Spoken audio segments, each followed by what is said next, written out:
last time that you had to negotiate something important? What did you think and how did you feel both before, during and after the negotiation? Was it stressful? Were you anxious?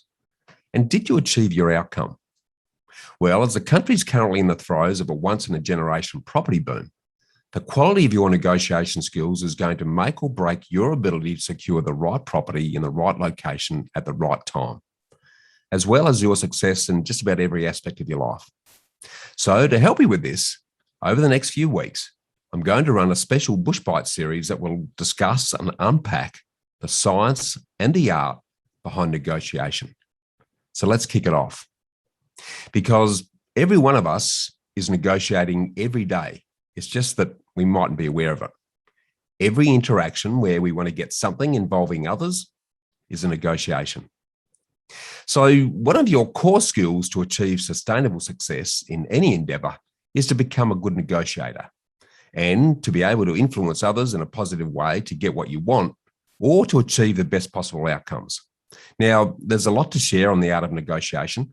So we'll start this series with a look at some general principles, and then given the rare window of opportunity that's available to secure good quality property during the current boom in values across Australia, over the next few weeks, we'll gradually drill down into some clever negotiation tactics that will help you secure a property in a high demand market. And the good news is that these negotiation approaches can be utilised in any negotiation situation that you find yourself in. So the first and most important step is to change your outlook on negotiation. As renowned negotiation expert Margaret Neal reveals, one of the biggest challenges that we face in negotiations is that we view negotiations as a battle. And that battle is characterised by, I'm going to try and get stuff from you that you don't want to give me, and I'm going to try to keep you from getting my stuff. If we view negotiations like that as a battle, we've already got a problem.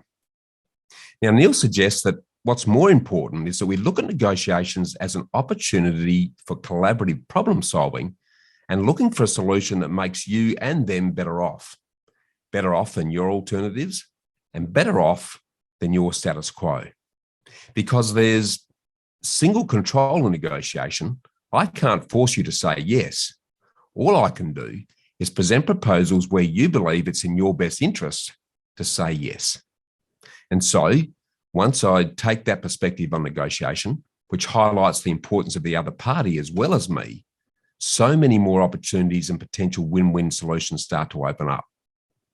And this can be for any situation, whether it's a new job and you're trying to negotiate your terms of employment, whether you're trying to buy something, when you're in a meeting, or it might be something as simple as deciding with your partner who's going to take the dogs for a walk on a cold, dark, rainy morning. Now, Neil also reiterates that you need to focus on solving the problem, not on winning the battle. Because if you find yourself in a battle and in a power struggle in a negotiation, you've already lost.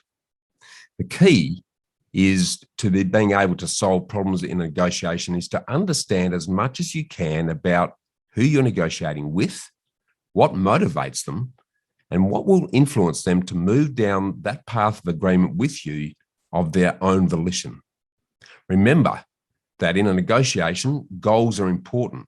And we absolutely need to know what a good deal looks like for us.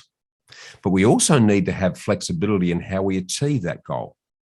We need to remain open to the opportunities and explore often unexpected pathways, to go with the flow and to see where it leads you to your desired outcome. In this regard, you need a GPS, not a rigid recipe. And for me, this is a lesson that I continuously learn and relearn because too often I choose a path to my goal because I've chosen it, not because it's necessarily the right one. So in summary, changing your outlook is a key first step to successful negotiation. Now, the next foundation stone to successful negotiation is the importance of building good rapport. In this regard, retired FBI hostage negotiator Chris Voss provides some innovative negotiation approaches in his great book, Never Split the Difference. Voss sums it up beautifully when he says that negotiation is the art of letting the other side have your way. And how do you do that? Well, we all have two ears and one mouth, and we need to use them in those proportions. So we need to ask questions and then listen. From the outset, you should continuously ask questions and make affirming statements that allow the other party to talk freely. In this way, rapport grows, trust develops, and you gain a much greater understanding of exactly what their needs and preferences are, so that you can then create solutions that satisfy them as well as you. It's about building emotional equity and what Voss calls tactical empathy. In simple terms, people prefer to do business with people they like. So if the other negotiating party gets to know you and like you, they're more likely to trust you and then more likely to negotiate favourably with you. The magic happens when you ask questions and provide reassuring prompts that allow the other party to come up with solutions that they feel are their idea, but are really in alignment with what you're trying to achieve. In this regard, the three main drivers of a negotiation are hopes and dreams, uncertainty, and trust. So let's start with hopes and dreams. Most negotiations are about helping you and the other party to fulfill your hopes and dreams. It's about how each party imagines what life is going to be like when they negotiate those things and how their lives and well-being are going to improve.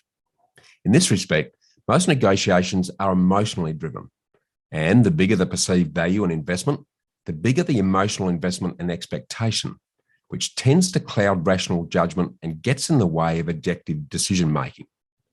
I've found that the best way to avoid this is to get others to negotiate on my behalf. In the property buying context, this is about getting an independent buyer's agent to act for you, for example. The second key negotiation driver is uncertainty.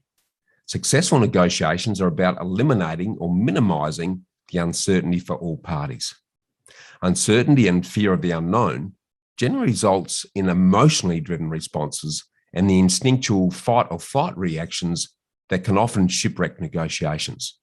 So the key is to eliminate uncertainty with good, clear, and regular communication on who is doing what, by when, and why.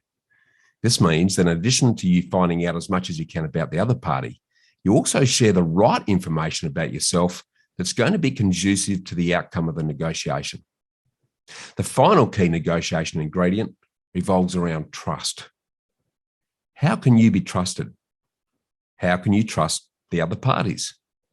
Well, as discussed in my book, The Freedom Formula, and outlined in detail in Charles H. Green's groundbreaking book, The Trusted Advisor, trust is built on the integrated combination of four key criteria, which are credibility, reliability, intimacy, and self-interest. Now, breaking these down, credibility is what someone has said and done. Reliability is someone repeatedly doing what they say they're going to do. Intimacy is feeling comfortable with someone, their openness and honesty. And self-interest is the degree of impartial independence versus the level of vested interest of both you and the other parties involved. And this is often the most important ingredient. Now, there are two simple yet proven and powerful tactics that you can use in tandem to build trust with almost anyone you meet, but you'll have to wait for next week's bushfight to find out what they are. So, to summarize our negotiation discussion today, changing your outlook is a key first step. And the three key drivers of successful negotiations revolve around hopes and dreams, uncertainty, and trust. And remember, great negotiation is actually great collaboration.